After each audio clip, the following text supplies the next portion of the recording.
Over the last 2 weeks, I focused on some of the priorities that we face now as a nation. For example, specifically deterring China and tackling our debt. Before Easter, I visited the Philippines and Taiwan. I met with the leaders in both those countries. We discussed ways to push back on Communist China's aggression. Communist China is our greatest external threat. Xi Jinping has said that he wants to be the world's dominating power by 2049. Communist China's dramatic military buildup and increasingly provocative actions are designed to force everyone else to bend to its will.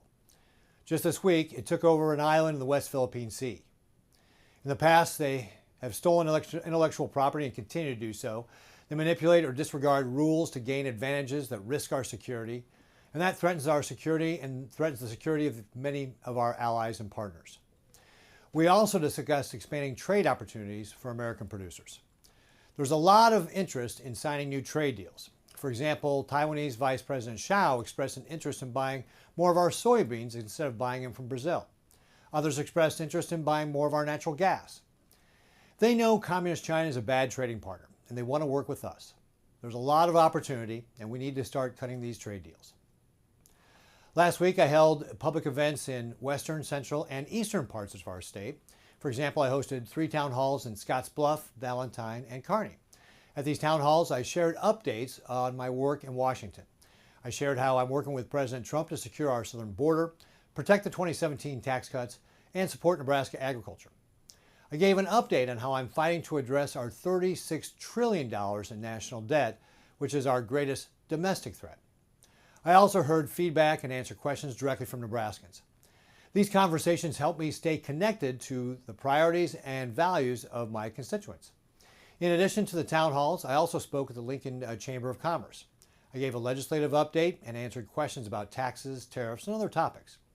In Lincoln, I partnered with the Nebraska Farm Bureau to call for making the Trump tax cuts permanent. If the tax cuts expire, Americans would see a $4 trillion tax increase. That would hurt Nebraska families, farmers, and small businesses. The child tax credit would be cut by $1,000. The standard deduction would be cut in half. And the deduction for the death tax would also be cut in half, putting our Nebraska family farms and ranches at risk. If these tax cuts were to expire, a family of 4 making $80,000 would pay $1,700 more in taxes. I want to see Nebraskans' taxes cut, not raised. I also held several important roundtable meetings. In Grand Island, I heard directly from local chambers of commerce. They shared their strategies for economic development and revitalization. For example, I heard about the Kearney Sportsplex, which is attracting events from all over the region. In fact, they told me that they are entirely booked, having just 2 open weeks from now to 2029. That's huge for central Nebraska. In Scottsbluff, I sat down with agriculture leaders. They shared with me the challenges facing rural communities. Nebraska's farmers and ranchers feed the world.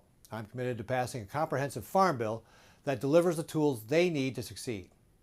While in western Nebraska, I took part in cattle branding in Sioux County. Branding is a great part of western life. It's tough, honest work that brings families and communities together. The brand identifies the cattle and protects them against theft. The calves are also vaccinated to protect their health. Nebraska is the beef state because of the grit demonstrated every day by our ranchers. I'll always advocate for Nebraska agriculture. In addition, my team and I are hosting mobile office hours in every single county. We did that in all 93 counties last year twice.